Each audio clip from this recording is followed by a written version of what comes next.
muy interesante que tiene que ver con cómo somos nosotros, nuestros genes que nos entregan nuestro color de pelo, nuestro color de ojos, nuestra fisonomía, por supuesto las enfermedades que muchas veces podemos desarrollar a lo largo de nuestra vida. Y recién hace 22 años terminó de secuenciarse el genoma humano, ¿no?, que nos hace únicos nuestros genes. Y hoy día queremos conocer más al respecto, sobre todo porque hay un tema que hoy día queremos abordar, que son los gemelos perdidos, o el Doppelganger, como le dicen en alemán, o doble, que en algún lugar del mundo podríamos tener a nuestros gemelos, Juli. ¿Te imaginas a lo mejor, no sé, en Alemania, en Francia? Yo no sé si este mundo está preparado.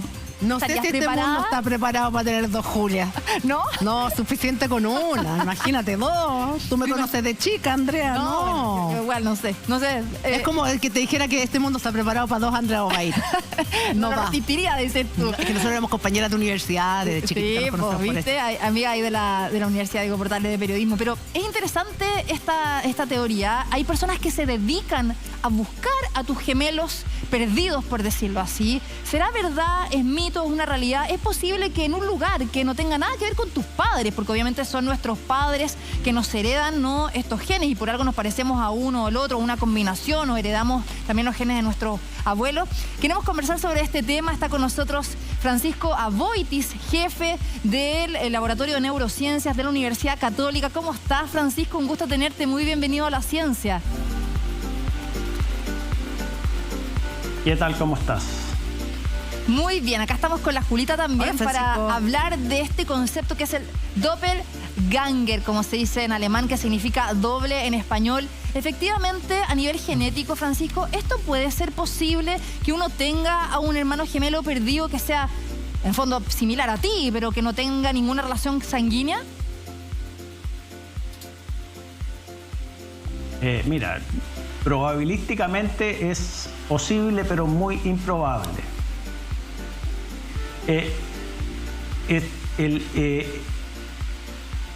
Tal como tú dijiste, uno hereda características, ¿no es cierto?, a través de los genes que te dan la forma en la nariz, te dan esto y todo lo otro, ¿no es cierto?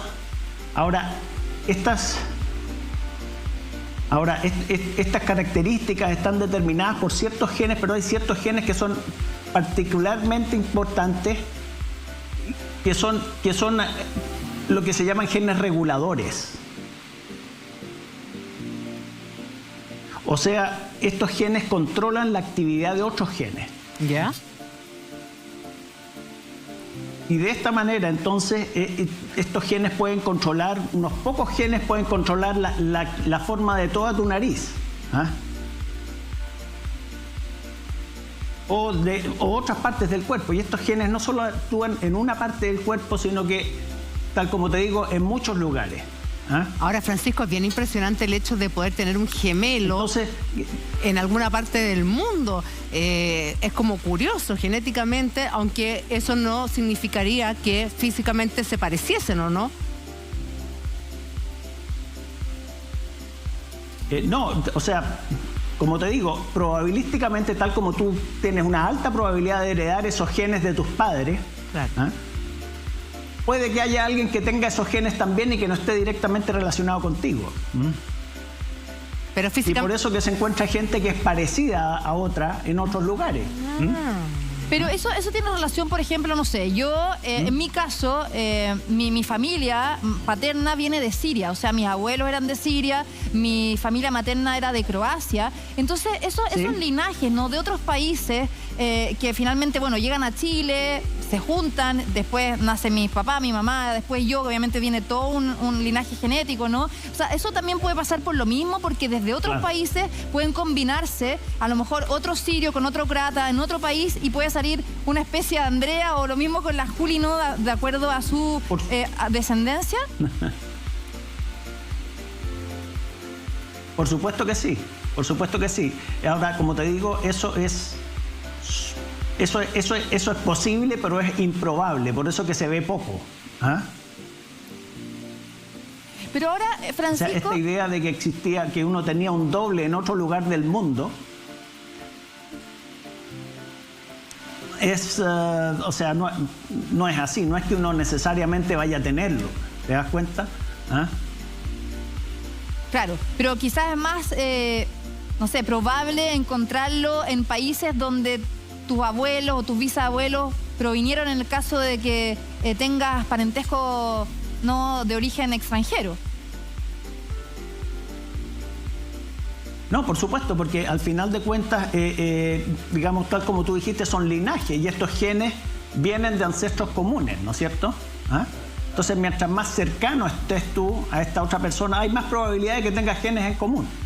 Claro, qué interesante. Y bueno, como yo decía, hay gente que se dedica a buscarlo. De hecho, la otra vez vi una publicación y era impresionante el parecido de las personas. Y no solamente el parecido físico, también decían estas personas que se habían encontrado, obviamente que no eran hermanas de sangre, pero tenían una relación no genética, que eran muy similares en personalidad. ¿Eso también puede suceder? Claro. Bueno, claro que sí, se discute más todo ese tema, ¿eh? Se discute más el tema de en qué medida la personalidad es heredable. ¿Eh? Eso, la evidencia ya no es tan fuerte. ¿Eh? Pero, y eso podría deberse a sencillamente coincidencias o qué sé yo. De manera que eso ya es menos evidente. Claro, porque la personalidad entraría a jugar más también con un tema de educación, de cultura. Claro, tus traumas o tu hoja de vida, de alguna forma que te va moldeando a cómo ser, ¿no? Exactamente, tu hoja de vida. Ahora, la genética es fascinante, Francisco. Yo te felicito, de verdad, ustedes hacen un trabajo maravilloso porque sirve para todo hoy día la genética, desde quienes recurrimos a la genética para poder ser padres, porque digámoslo, un porcentaje cada vez más amplio de la población necesita hacerse estudios genéticos, si son compatibles o no son compatibles, posteriormente todo lo que significa, por ejemplo, la reproducción in vitro, en fin, o sea, es un campo muy grande y también con una línea ética muy delgada. Han existido muchas especulaciones de qué va a pasar con la genética, claro, si el día de mañana, por ejemplo, yo digo, quiero tener un hijo rubio, ojos azules, 1,80 m, genéticamente se pudiese manipular para que el hijo fuese así. ¿Cómo lo ves tú? Porque los avances son muy grandes, pero el tema de la ética también es complejo. Es tremendamente complicado. Además que, digamos, hay varios aspectos que hay que considerar. Primero, el tema, digamos, relativamente simple que tú dices, ¿no es cierto? En que uno podría elegir, qué sé yo, el color de ojos de un niño a través de estas técnicas, o sea, relativamente simple entre comillas. Claro. Pero a través de estas técnicas de edición genética que se llama, tú podrías teóricamente insertar un gen que te diera esta característica, ¿te das cuenta? De hecho, el investigador He Jiankui, el investigador chino que trabajó con estas niñitas, que básicamente tuvo 2 niñitas producidas, editadas genéticamente, que supuestamente iban a ser inmunes al HIV, ¿no es cierto? Y que causó, tú lo sabes, una problemática legal tremenda, incluso en China. Y Francisco... Entonces digamos, es que lo importante de esto, ¿sí? No, que eso para que también la gente entienda, ¿no? Cuando tú decides como editar, por ejemplo, ¿no?, los genes para que no salga una persona con alguna enfermedad heredable, ¿no? Por ejemplo, el mismo cáncer, uno se puede hacer un test genético, claro. Donde tú pagas 500.000 pesos y puedes saber todos los cánceres que podrías tener de acuerdo a si tu mamá, tu papá o tu linaje tuvo este tipo de cáncer. Pero cuando haces este tipo de experimentos, ¿en qué etapa? O sea, ¿en el embrión donde tú puedes, en el fondo, como cortar una patita del gen para que no salga ese niño con un posible cáncer, ¿no?, de algo que tuvo su papá? Claro, lo que pasa es que estos embriones en etapas muy tempranas son infectadas por una especie de virus, así, que inserta los genes en todas las células que tiene este embrión, que tiene muy poquitas células todavía. Ahora, lo interesante es que si acaso estos genes llegan a lo que se llama una línea germinal, la línea germinal, que es básicamente aquí hay tejido que produce tus células reproductivas, espermios y huevos. Claro. Entonces, ese gen está metido en tus espermios o en tus óvulos.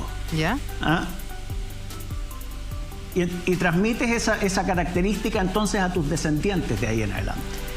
Francisco, te queremos agradecer por este contacto. Nos gustaría tenerte en una próxima oportunidad, ojalá en el estudio. Estamos con un tema de desfase que nos hace que sea un poco más cortada la conversación, así que quedas cordialmente invitada. La Andrea está ahí para invitarte, para que la próxima oportunidad puedas venir al estudio, porque es un tema que es fascinante, realmente fascinante, Andrea. Sí, no, de todas maneras. Bueno, de hecho me recordaba una conocida mía, de hecho tiene 3 hijos, que ella los buscó a través de un banco de semen en Estados Unidos, y ella eligió efectivamente como las características del padre. O sea, era rubio, no sé, alto, de ojos azules, así le salieron sus hijos después. Entonces, si bien esto no es como a la carta tal cual, pero igual hay alguna instancia y en otros países que ya está mucho más regulado y que igual se puede acceder a como de alguna forma quiere. Ahora, en esta misma como carta salía las enfermedades hereditarias que tenía esta persona, ¿no? Y tú ahí vas eligiendo, o sea, está muy próximo a ser como... Qué fuerte. Como